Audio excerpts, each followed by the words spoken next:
As you guys know, I've been going through the Godzilla films slowly but surely throughout in this channel, because I've seen all the American films and I really enjoyed them, but I never ventured into the Japanese feel of things. And I got introduced to Godzilla basically in 2014 with the American Godzilla from that year. And Shin Godzilla had come out 2 years later, and people were glowing about it. I didn't understand why at the time because I was 14 years old.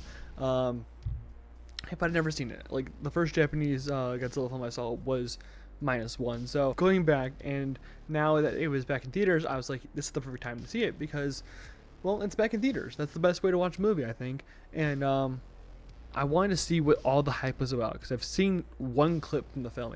It's the big climactic atomic breath scene, and I didn't really get what it was all about. Like, I was wondering why he was just blowing smoke and then fire and, you know, what it is. I needed to see what the hype was about because I keep hearing this is one of the best Godzilla films of all time, and I needed to know. And I'm astounded. I'm amazed, really. Godzilla films are best when they're not about Godzilla. The original Godzilla film is about nuclear disarmament. It's pretty clear that is the statement. It's a very big military propaganda about nuclear radiation and the guises of a war. It's not subtle about it. Mothra vs. Godzilla, which was covered, is about nature versus business and what's the balance there. So, and this movie takes that. It is not about Godzilla. Godzilla is the backdrop. I love movies that use Godzilla as backdrops. I love Godzilla, but what I'm really interested in, and I think they hide it from us, but they really do it really well, is it's about something else. It's a message about something. And this one is about bureaucracy. We have a Godzilla film about bureaucracy, and it's probably one of the best Godzilla films there is. Shin Godzilla, it takes place with an evolving Godzilla that randomly shows up in the bay. I don't remember what bay it was. And it kicks off right away, and I love that. I love when they don't mess around with trying to set up Godzilla and set up his attack and mess around like the 2014 does for a long time. If we can get just into it and into the conflict, I love it. I think it's best.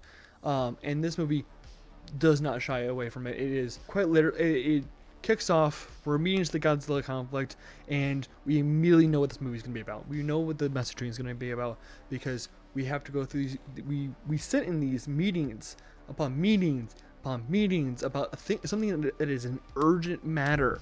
The tunnel is collapsing because of something in the water, whether it be a volcano or like a Godzilla or a volcano, like an earthquake. It's something that happened, and there's meetings upon meetings that are bogging us down, and I'm enthralled. It is in Japanese, so I'm reading all of this, and I am sitting in these meetings, and I'm enthralled because it is baffling to me as a citizen that we are waiting around and trying to figure out what is the best course of action rather than taking action. And again, this is what the movie's about. There's meetings upon meetings and upon meetings, and it's engaging. I don't know how they do it. Again, like, I'm thinking of like an American standpoint of how they would do this. They would, because American filmmaking, Japanese filmmaking, Bollywood filmmaking, it's all different. UK filmmaking, it's all different in how their style is and how they tell the story. And an American film would spend 20 minutes amping us up for Godzilla because that's the main attraction. The main attraction is the big lizard. And as much as I agree, I love Godzilla. When you put Godzilla as the background, as the backdrop, as the reason why these things are happening, rather than the actual main attraction, I think it works best. Like I said earlier, but like they get into the conflict immediately. They wouldn't be bogging us down with these meetings. They'd be like a 5-minute scene of like the president and the army making a solution, and then it not working, and then the people of whatever city Godzilla is attacking coming together to figure out the issue. That's how American filmmaking would make this.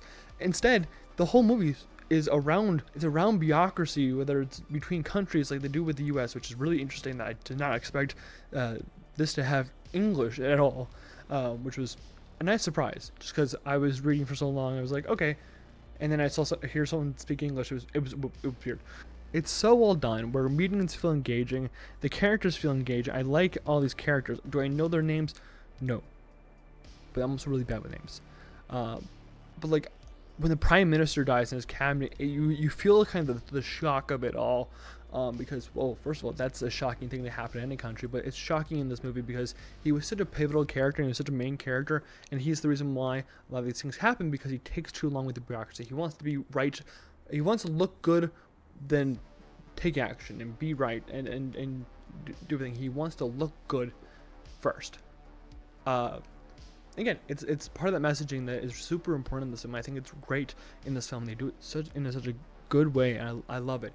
I love it. I don't know how they do it, but Godzilla. Let's talk about Godzilla for a little bit, because I'm talking about the actual story of it. But Godzilla, again, is the backdrop. He is the reason why all these things are happening.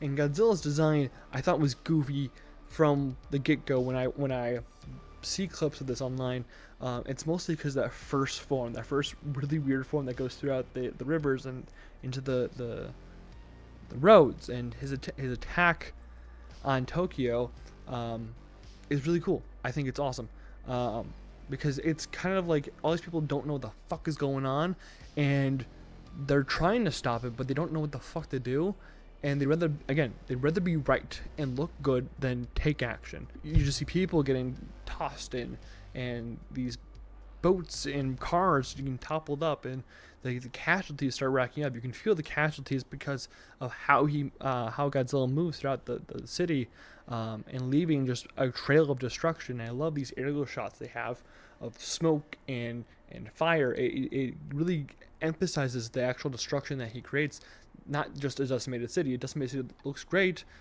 but like having that extra oomph of this wide view of, here's all of Tokyo. These are the parts that are afflicted, but you can see the surrounding, what it's supposed to look like. It's amazing how they show it like that. But his original form is goofy, and then he evolves, and the evolution of his first evolution is gross, because he's bleeding out, because that's this cooling system. And I love how they use Godzilla as it's a nuclear fission thing that's just rampaging throughout. It's not like a beast. It's a machine, essentially, but like it's cooling itself off. It's basically the whole goal of Godzilla is to exercise his will in a way where it's him cooling off through his destruction, because Godzilla's never given a reason to come out into Tokyo. I kind of like that. It's just a mindless beast that they have to adapt to, and there's no like, they know he's cooling himself off through these ways, but they don't know exactly what he's trying to do. I love it. Editor Grayson here. I do realize that Godzilla is scared, and that's the reason why he comes out of the ocean and comes out to Tokyo. He's not trying to create this death and destruction. He's scared. I realize that now, after like thinking about the movie for a little bit longer than I did. I promise that I watched the movie like an hour before I started recording. So that's the reason why everything wasn't like coherent completely. I do realize that Godzilla is scared. I know that's his like motivation for his attack, not for actual destruction. He's just scared because he's overheating. He doesn't know what's happening, but they don't know exactly what he's trying to do. I love it, because it's destruction. The movie is about bureaucracy, and not knowing what the enemy is and not knowing what the enemy thinks is perfect. And then he just leaves, and now humanity is left to take action and figure out what the fuck to do before he comes back. And I love this because Yamaguchi, I think that's his name is. I'm gonna go with that. I could be definitely wrong. I will correct myself on the screen, but he is left with this task force of people who think outside the box, who don't really need to answer to anyone. And it's showing that there is a way to do things, way to govern, and way to fix problems faster than going through several different bodies, through committees, through assemblies, and through cabinet. It makes it easier, and again, it's emphasizing the idea of bureaucracy being such a slow mess that it doesn't actually take effect until the thing's already over. But then Godzilla comes back, and again, it's about this now political battle of Japan trying to fight for its own well-being at the same time as the world government trying to take advantage of the Godzilla attacks. And again, the film masterfully balances these things out, where we get our Godzilla feel, but we also get a great criticism on bureaucracy and politics. It's really well done. I don't get how they do it so fucking well. Again, like I talked about this in the Mothra vs. Godzilla film. I'm enthralled by the characters. I'm enthralled by what they have going on. At the same time as having the balance, the kaiju of it all, it's hard to do, especially when you watch like American filmmaking. When it comes to these big monsters, they get too wrapped up in either just the monsters or just the humans, and it can create this divide. And when we flash over to the Japanese side of things, they know how to balance them properly for whatever reason that we don't know how to do. And it's exemplified this movie. It's not like it's a old type of filmmaking. It is current. That was 2016. That's 9 years ago. Minus One came out a few years ago. We'll talk about Minus One again at a different point in time. But I'm so impressed by how they do it, and the messaging and the effectiveness of it. Because I'm never bored in this movie. I'm always locked the fuck in.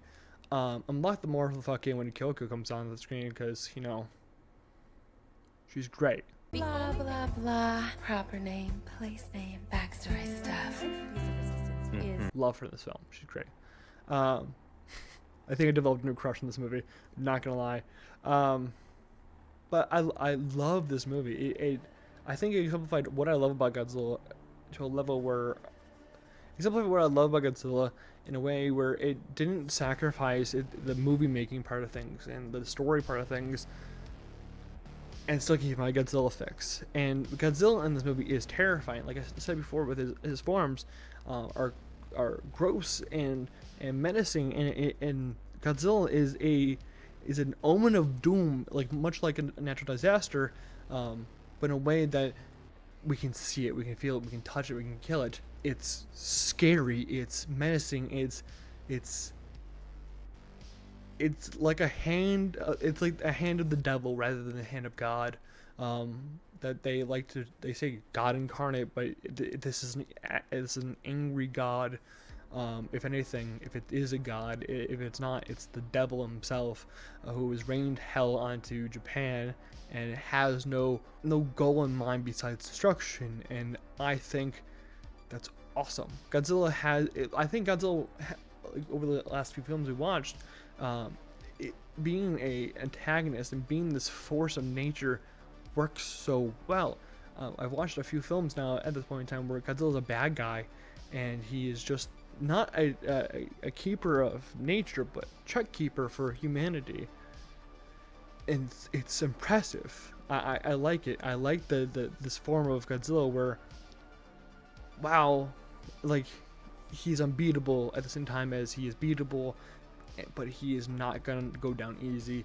And man, I like, Japan has had the case of Godzilla's been evil. I know he becomes super good at some point, but they do it so well, especially modern day with like Shin Godzilla, like we're talking about right now, Godzilla Minus One.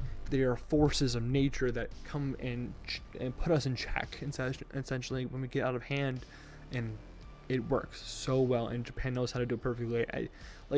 At this point in time, when we get to the American movies, I'm scared for their well-being, because Japan has shown me how well they can do it. Again, when we get into like the Heisei or the later Showa era, I don't know if it gets that much crazier, or they'll still have those fun, like the Mothra vs. Godzilla stuff, where it was a great story at the same time as we had a little bit of a fun time with Mothra just dragging Godzilla around, it like striking that balance. And I'm really excited to get back into Godzilla stuff if that's the move. I just had a lot of fun with this at the same time as I'm blown away by what they did, and I think the Godzilla hyperfixation might be back. That's not a good thing for everyone to keep track on, because when I get hyperfixated in things, I don't stop. Remember how many Resident Evil videos I put out in like 2 weeks? Yeah, it's not fun. So yeah, I wanted to jump on here after I got out of Shin Godzilla, talk about my thoughts and how I felt about it, because I fucking love this movie. Again, to follow me on Letterboxd, I Letterboxd almost every new movie I see, every movie I see is logged there, so you can see my thoughts at least on a star platform, if not an actual like mini review. Because I started this, and you guys could have known exactly how I felt before this video, but I'm absolutely blown away. Shin Godzilla is fucking fantastic. But yeah, next week I have no idea what we're gonna be doing. We'll see then. Maybe it'll be Godzilla again, or we'll go back to Resident Evil for a little bit because I still have to do that series as well. There's just a lot of things we gotta do. So I'm happy to get things out of the way. I'm back, like I said in the last video. I am in my new place, so I'm able to do things faster, and we have the extra capability to do things here. So. But until then, until next week when I come out with the video, remember to like, subscribe, do whatever. Until then, I will see you later.